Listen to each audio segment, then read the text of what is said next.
Good morning, good afternoon, and good evening, beautiful people, depending on where you are watching from in this beautiful world. I'm really excited to finally have Denise Dielwart live with me today.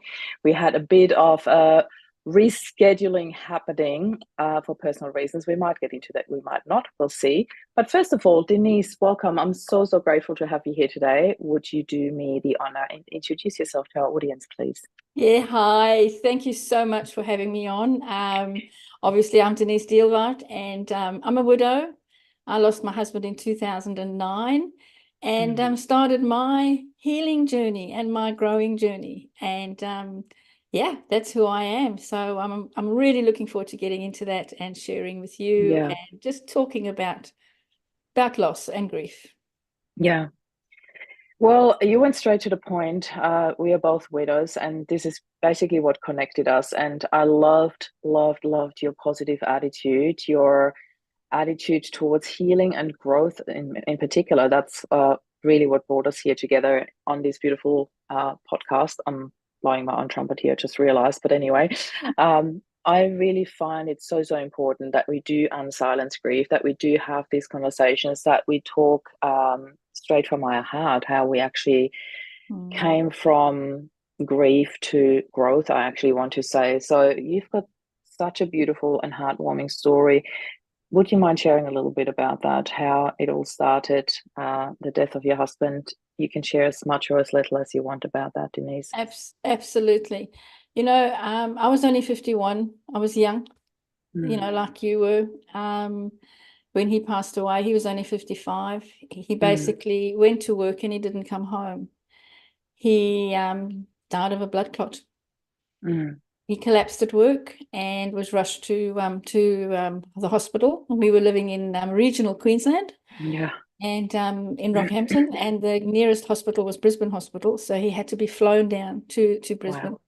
Wow. Mm, I didn't know what was going on. I didn't know it was like, what's going on? Where is he? Why is he going to be okay? mhm, And when we got down to Brisbane, we discovered that he had a spontaneous bleed in his spine. mm. And Which at is so rare from what I understand. Is that correct? 1 in a million, Yeah. 1 in a million.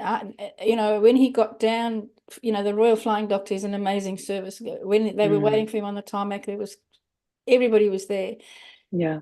Had something like 20 or 30 specialists standing around his bed in ICU asking me Wow. questions.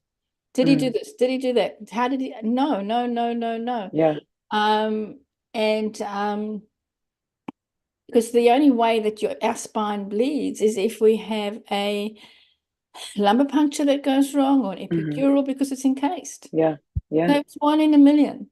Yeah. At worst, we thought that he would be paralyzed Hmm. and that would be it, and that would be a complete life change, but he wasn't going to die. Yeah.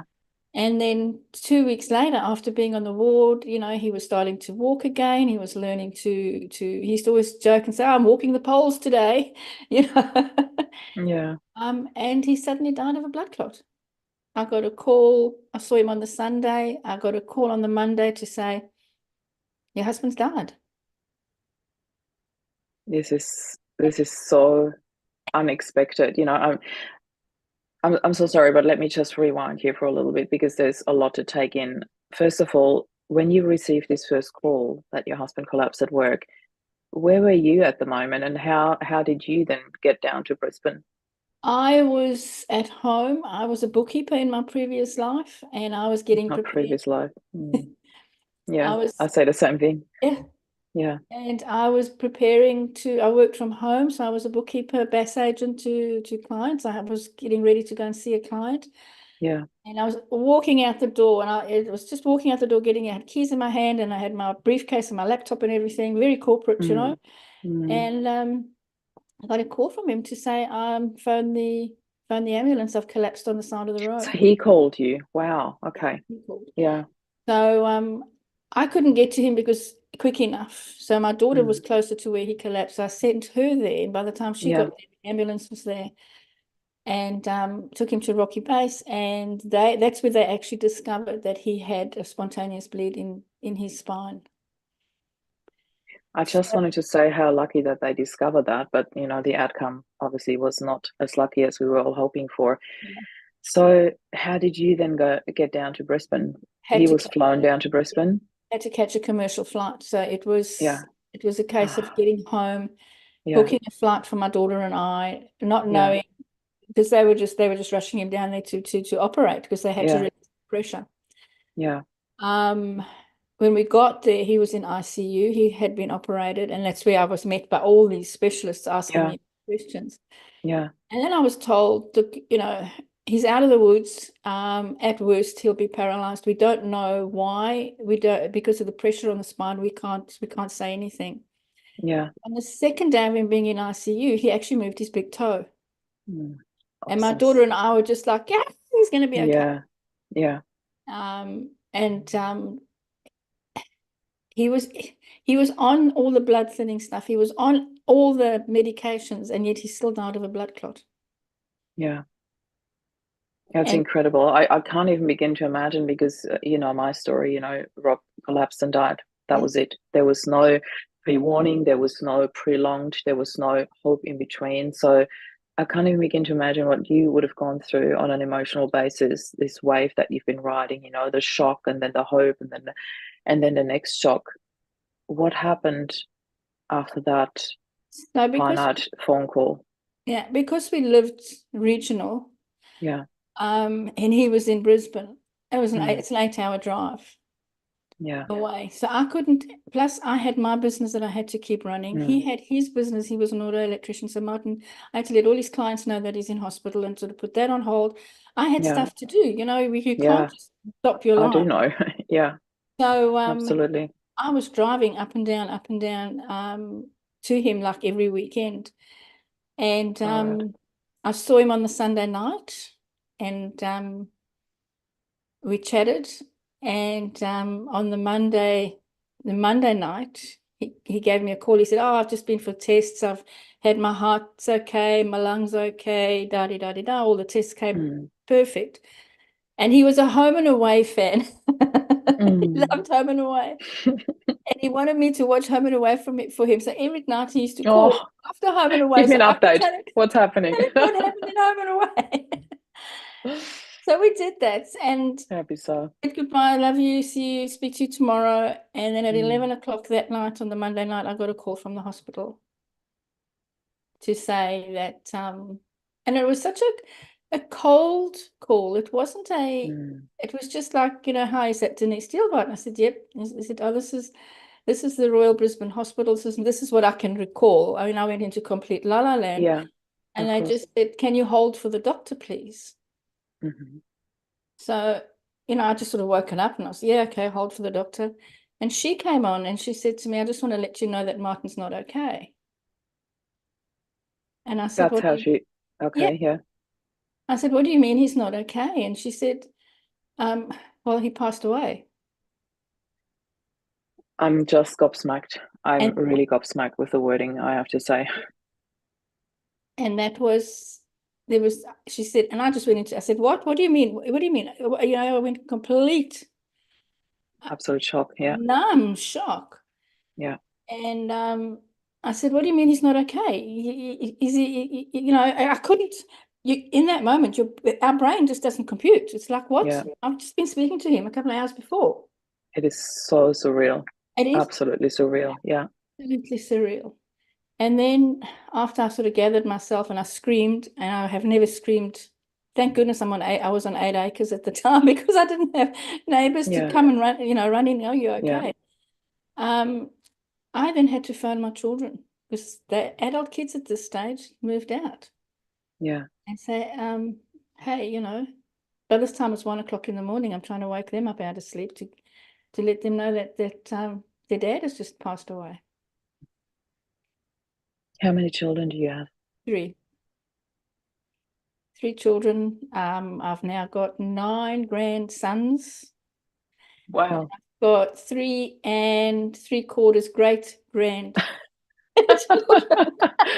3/4. I love it. So almost Incredible. 4, almost, Yeah. yeah. So the family's grown and life moves forward. But what a blessing, Yeah. um, in, death is not a life sentence. Yeah. No, it is not. And grief is not a life sentence. So to me, there is this really beautiful path that I know you walked to. So I would love for you to share a little bit about this, how you went from this absolute numbness, surreal moment. And unfortunately, I do know what that feels like. And I don't want to compare our stories. We do have parallels, but there is this, I know what that feels like, the primal screaming, the numbness, all of these things. How did you go from that and then having to share that with your children on the phone Yeah. to growing through this and now, working with other people on their growth journey? Can you share a little bit about that transition, I want to call it? Yeah. It was a journey, and I know you can relate to that. It was a Mm, journey. Um, Being so young as well, can't relate to other widows. Nobody really yeah. knows what you're going through. Mm, And I think that's the hardest thing. And they stop inviting you to places. They stop including you in things. It's like and they mm, stop talking about your husband. It's like you just get this isolated. yeah. And I I was in, as I call, La La Land for quite a while, and yet I was Mm, still doing my bookkeeping. I was still balancing mm, books. We are amazing when we cope. I was still seeing clients, still yeah. seeing new clients. Some new clients didn't even know that my husband Yeah. had passed away. Yeah. But I wasn't okay. I Mm, thought I was, and my kids started getting worried, and they said, "Mum, you're repeating yourself." mm, Um, I was forgetting things, I was losing things, but I just thought mm. I didn't register that that's part of the grieving process. That's part of what Can it goes through. Can we talk a little bit about that? Because this phenomenon is called the widow brain, and it is a really true thing. Yeah, Because this whole, some people might relate to it in menopause because there's something very similar that happens, forgetfulness, and that you pause yourself, and you might not think of the last word that you just wanted to say, and forgetfulness. All these things I find quite similar to menopause symptoms. So I think that's the best way to explain it to people that yeah, haven't gone through that, to be able to relate to that phenomenon, what happens in your brain. But they do call it widow brain, and there is this forgetfulness, there yeah, is this la la land, as you call it, yeah, where you're in absolute surreal mode, and I call it functioning mode. You're just functioning, you're yeah, getting on with it, but there's something underlying that's yeah. going on that is not okay. And let me ask you, how did you then address this? What did you do to actually address this? I am not okay. Well, I never admitted that I was not okay because I'm always Mm. okay. Sounds familiar. I'm good. I'm fine. I'm so happy. My life's awesome. Said to my daughter, "What do you mean? What do you mean?" She said, Mm. "Mom, you tell us the same story all the time." Mm. And and I started thinking, I thought, you know what, I'd have lost my car keys because I did. I put my car keys down. I was going to see a client, put my car keys down. Oh, where are they? Oh, I'll use the spare ones, don't have time. 3 months later, I found them on top of the TV. I couldn't find them anywhere, but I was watching them there every night, you know. Yeah. Well, okay, so my daughter actually made an appointment with my doctor. She said, I'm making you an Hmm. appointment and you're going to see the doctor.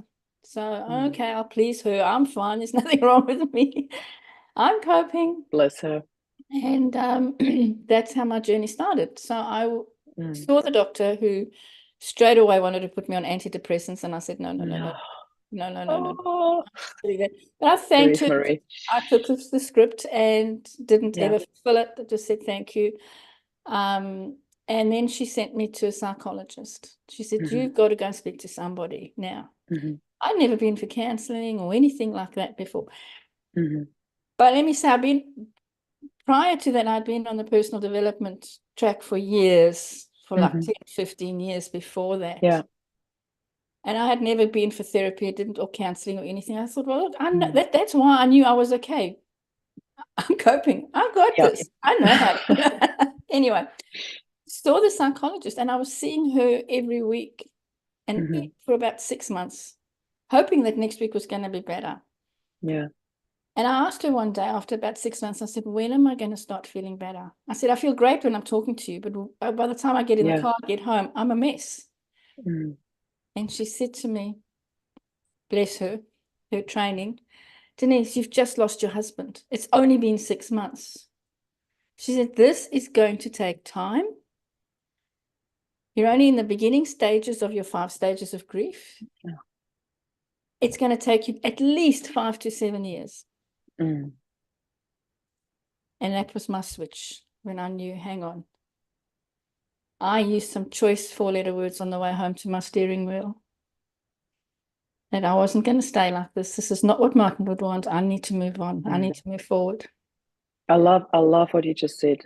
This is, let me just repeat this. I really want to highlight that. This is not what Martin would have wanted. I need to move forward.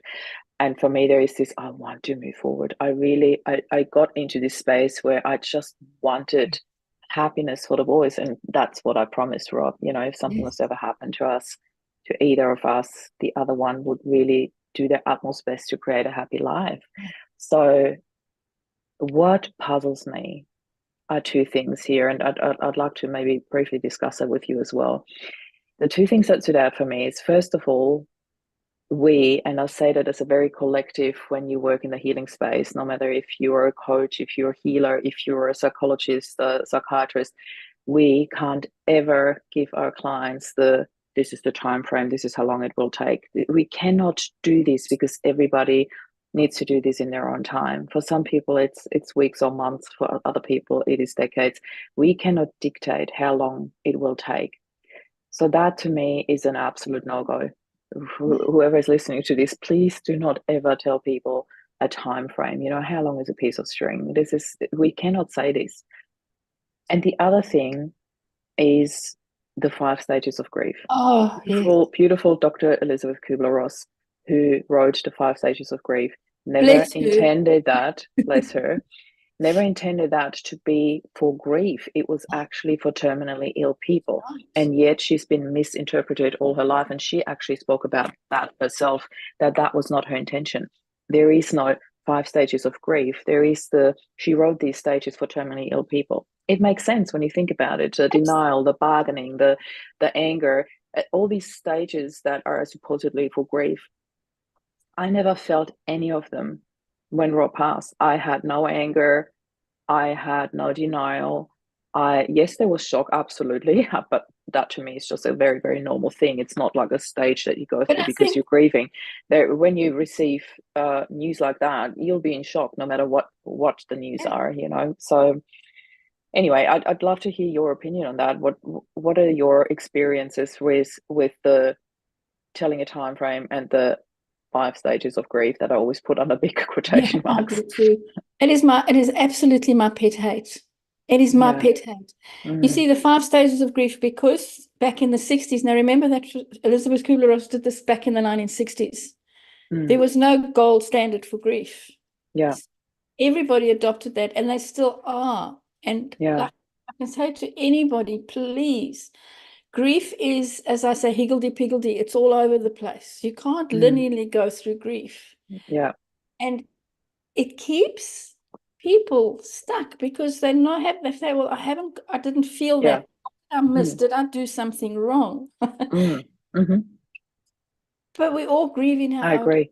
we all grieve in our own way. There is no Yeah. time limit, and there is no way to grieve. There is no magic pill that you can take Yeah. and say, well, today I'm going to just be angry today, or today Yeah. I'm in this stage or that stage. And Yeah. then eventually reach the acceptance stage. You never accept it. Yeah.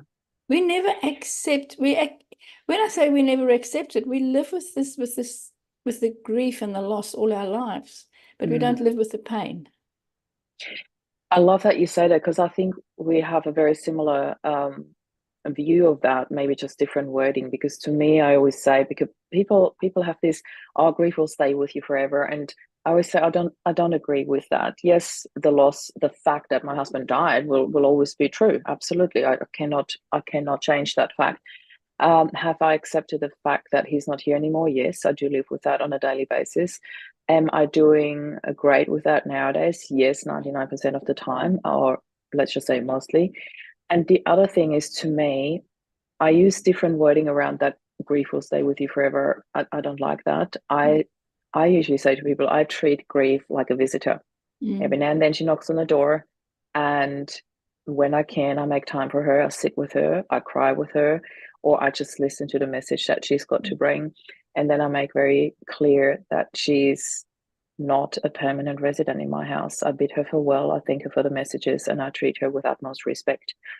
So this is how I treat her. Joy, on the other hand, is a permanent resident. She can stay forever, you Totally. know, and sometimes she might not be around because she's out shopping while grief is coming over. I don't know. But this is the sort of imagery that I really like using around that, because it states as, yes, grief is there. She's around and she pops in every now and then, but she doesn't live with me all the time, and I don't want her to. So I feel there are a lot of choices that we have in the way that we use our wording around it, in the way that we treat these emotions when they come up. And I feel that you also have found a rather healthy way of dealing with that. Can you share a little bit with our audience how that transition worked for you and how you got to do what you do today? Absolutely. I realized that if anything, I needed to heal myself. Mm, And I guess that realization, think back, this is 15 years ago. It's in 2009, yeah, before Facebook had all the groups and all the stuff that you could join, you know. yeah, Um, Martin wasn't even on Facebook. He refused to go on Facebook. So I have no memories pop up on Facebook of that life yeah, of him or anything. So it was prior yeah, to what's available today. But I knew that I had to heal. mm, I had to heal because grief is an emotion. mm, Grief is grief. It's the loss. You're feeling yeah, that loss. We can't heal an emotion. We have to heal ourselves to heal the underlying emotions. mm, So yeah, I I had agree. I had the awareness of that, but I just didn't know how to do that. I didn't Mm, know what to do. I didn't know how to do it. yeah, So one bright morning, I woke up and I opened up my computer and I was really feeling, ugh. I actually wiped myself out the night before with a box of wine. Not just a bottle. I had mm, a particularly bad bookkeeping client. Came home, threw my laptop, threw everything. Came home to an empty house, and I went, I can't go. I just I need something. I need something, and I'm not a drinker. And so my mm, neighbor had left a box of wine. The cheap boxes of wine. She mm. brought it over to come and sit with me one day, and Oh, like the carton, you mean? the cask of Oh my wine. God. I was thinking you had a box of wine as in six bottles or something. I was No, like, well, I whoa, might as well have okay. even much as in But still, yeah, that I get cask it. of wine. And Yeah. I thought, you know what, I'll just, and I remember thinking, I'll just pinch a glass of her wine because it was her wine. It wasn't even my wine. Must be a good neighbor. But I just carried on and Mm, I literally wiped myself out that night and I crawled into mm, bed, woke up in the morning and I was still fully clothed, had all my clothes on still. I had just passed out mm. and I knew this is not what Martin would want. He's probably looking Yeah, down at me, shaking his head, going, "What are you doing?" yeah. And I opened up my laptop and I thought, what am I going to do with the rest of my life? It was Oh, such a I just had pivotal moment. goosebumps when you said that. What am Yeah, I going to do with the rest of my life? I was hating the bookkeeping. I just hated my life. yeah.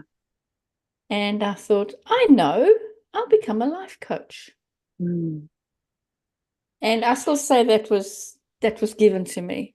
yeah. But I was never going to become a life coach to help others. Mm, My whole idea was so that I could get the tools to help me. mhm. That's a great start. So I enrolled.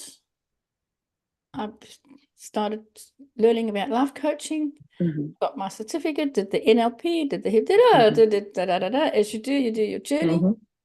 And I thought, well, okay, I'll be a business coach. Hey, that was naturally what I was doing. Yeah. So I started doing business coaching, and so many CEOs and directors of companies and all of that used to say to me, "You're so good at this coaching. Why don't you help people in grief?" Mm, And I said, "No, I'm not going to do that. yeah. Not going to do that." Then a friend of mine went through a divorce, a really messy divorce, and Mm, husband left her for a for an 18-year-old, and he was in his 60s. So it was really Oh. heartful. And I just talked to her, and she didn't know at the time I was actually practicing my coaching skills on her. Bless. And Yeah. she said to me, she said, Denise, she's so good at this. Why don't you help people in grief? And I went, no, I'm not doing it. Hmm. So I resisted it for a long time Yeah. until eventually I went, okay, universe, you want me to help? Because Yeah. everybody was telling me that it was coming from all sides. As I It's kept so getting, interesting when that happens because it's such a universal message, literally. yeah, And at the same time, I also think that you do need to trust that inner guidance and your inner timing. There was probably this whole preparation to get ready to actually do it. yeah. Yeah, because And just by people telling us you should be doing this, okay, it's not going to work like that. You have to grow up to do that. You grow into that space of yeah, holding space for others. yeah. And I Yeah. thought, I thought to myself, okay, universe, you want me to do this? Just show me the way. I love it. And that's how my journey started, and it's evolved obviously over the years. And yeah, I love doing what I'm doing. It gives me so much pleasure to see somebody that's embracing life again, that's living again, that's really enjoying, and it's That's in flow started again. yeah, and and that's Let's that talk about flow. yeah, that's flow. And that's when I reverse engineered how I healed myself. Mm, How did I do love this? it. Yeah. And I realized the first thing I had to do was feel my pain. Yeah. And that's flow, is Yeah. feel, let Yeah. go, overcome, and become whole. Yeah. Why did I need, being having the bookkeeping brain, the analytical Hmm. brain, um, short of doing a spreadsheet on it, I just I went back. Yeah. And I went, okay, so I had to feel my pain. What did I do when I felt my pain? Why did I need Mm, to feel my pain? What happened after? yeah. And I realized that when I felt that emotion, whatever emotion came up for me, and gave Yeah. myself permission to feel it, but really feel Mm, it, go down into that mm, pit of grief, yeah. I could then work on letting it go. Mm, It's not releasing, it's letting it go. It's just yeah. letting it Yeah. go. Yeah. Then I could start working on the overcoming. How am I going to Yeah. now overcome so that I can become whole? Mm, And that's the flow. yeah.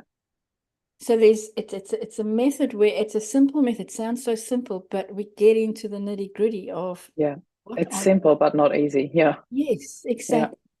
Mm, What are you feeling?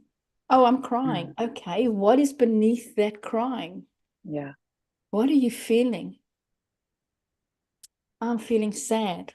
Okay, Yeah. let's explore that. So it's going Mm, deeper and deeper and deeper, because it's at the bottom of that to get to the root mm. The cause of root what's cause. Yeah. causing it.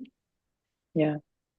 I really love that because I feel this is a method that I've been using in particular for anger. I've really learned to embrace anger when it comes. So I haven't felt any anger for a really, really long time now because I have learned to just embrace what's causing it.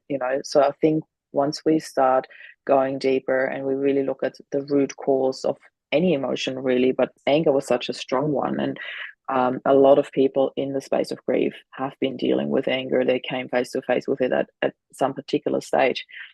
And so for me, anger was a topic since my childhood. I didn't grow up in a very happy childhood, so there was a lot of cause for anger. So for me, it was important to learn how to deal with it because this rage that popped up every now and then in my life was nothing else but a really wounded child that needed to feel significant, that needed to Yeah, feel seen, that needed to feel loved, and that needed to feel that she belonged. So once you know that, there's nothing left but empathy. There's no more anger. There's just this, oh my God, I want to hug you. I want to nurture you. I want to give all that to you. And I feel, especially in the space of grief, there are a lot of needs that we are not aware of mm, because we're so distracted from the pain, and B, therefore don't get these needs met.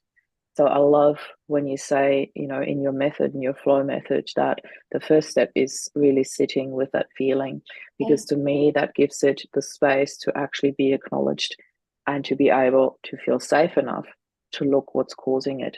Mm. And I love what you do, Denise. It's such an important message. It's such an important method that you're offering. So while we're at the topic, I would love to maybe share with the audience, where can people reach out to you? How can people connect with you?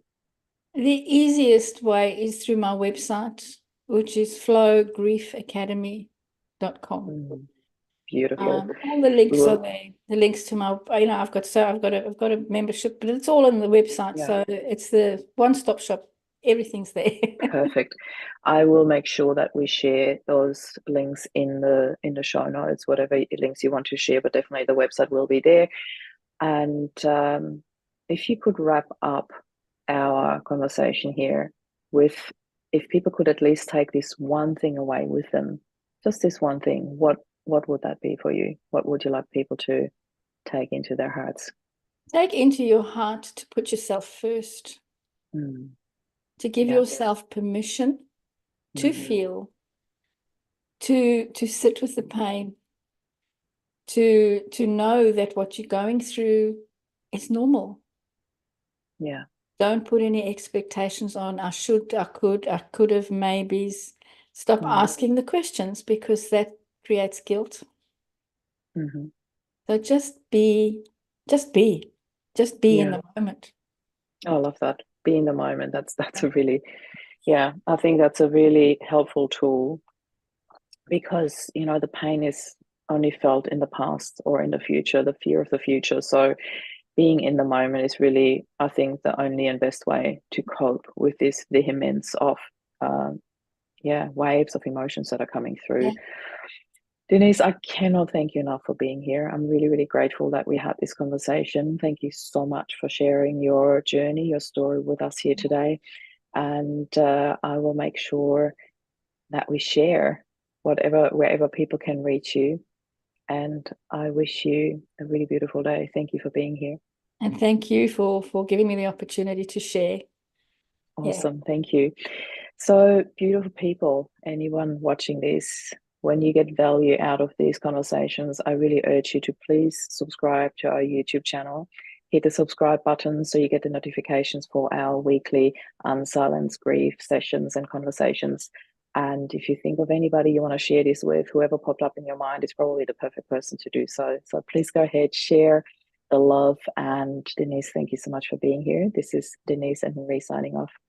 Bye for Thanks. now. Bye. Bye-bye.